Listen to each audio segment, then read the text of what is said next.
حضرت حسان بن ثابت رضی الله تعالی عنہ نبی علیہ الصلوۃ والسلام شاعر دی. دی فرمایي دا وخت کې څه د وو کالو ما د شپې یو يهودي आवाज وکړو چغه وهله چې د اخر زمانه د پیغمبر ستاره وچته شوې ده او عربو ته عربو ممتازو کې پیدا شوې ده او چغه والي جوړلې ما ورته چې کاکا ولې جاړي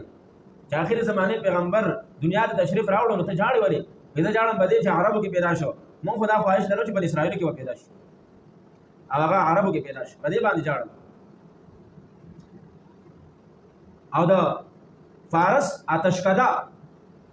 چې زر کال د هغې رڼا نه ومړه شوې هغه خو مجوسیانو د اور عبادت به کوو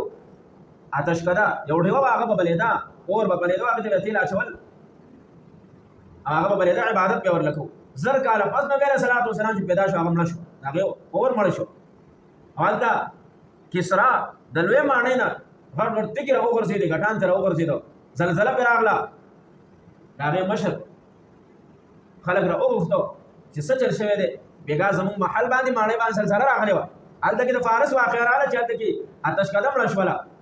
دې ویل څه ناشنا کار خو شوی دی او پیریان او شیطانان دوی خپل نجومیانو ته کاهنانو ته خبر ورکړ چې زموږ نن شپه اسمان ته تلل بند شوي دي لحاظه څه ناشنا کار شوی دی بهرحال نبی علیه الصلات والسلام دنیا ته تشریف راوړو الله تعالی د کفر تیارا او ظلم ختم کړه مړه شوه د دغه وجه نه د کفر هغه زور او ظلم چې کوم هغه ختم شو ړومبنې به ورته خپلې مور حضرت امینې دی ورکړه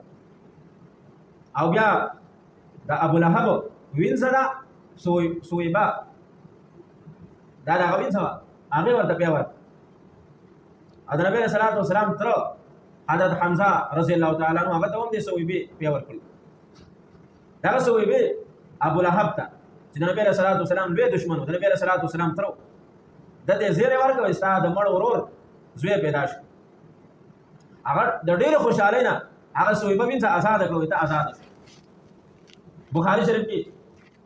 یو اشاره دې طرف ته شوې ده علما فرمایي ابولهب دا چا خوب کې ولیدو چې الله تعالی تاسو سره سم عمل وکړه څنګه عذاب درکوي او ډېر زیات بد حال مې دی ډېر سخت عذاب راکوي الله تعالی او ډېر زیات په پریشانۍ کې ما خو یو احسان را سره شوی دی او هغه دا چې ما د نبی علیه صلات وسلام د پیدایش په خوشحالۍ کې سویبه هغه آزاده کړه نو الله تعالی ما ته د یوې ګوتې نه پیره پیدا کوي په جهنم کې او زه هغه پیس کړم د نبی علیه صلات وسلام شان ته وګوره یو کافر په هغه باندې خوشحالي کې الله تعالی ورله هلته کې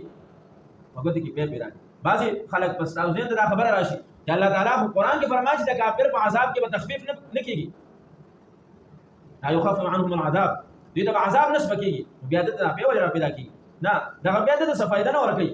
جهنم ته که سمندر هم ور وتړئ د پیو باندې څه اثر نه کوي په یو لمبه کې بیا سوځي داسې اور دی په دې نه نبي علیه صلات وسلام شان معلومیږي چې نبي علیه صلات وسلام په خوشحالۍ باندې وینځه آزاده کړه لږه غوندې خوشحالي وکړه په پیدایش باندې الله تعالی ورکړه دغه ورکړه او بل طرف ته دته زجر ورکوي افسوس ورکوي چې ظالمه په پیدایش کې ولا خوشحالي کړې وه الله تعالی دا درکړه نو که ایمان دې پرې وړلی و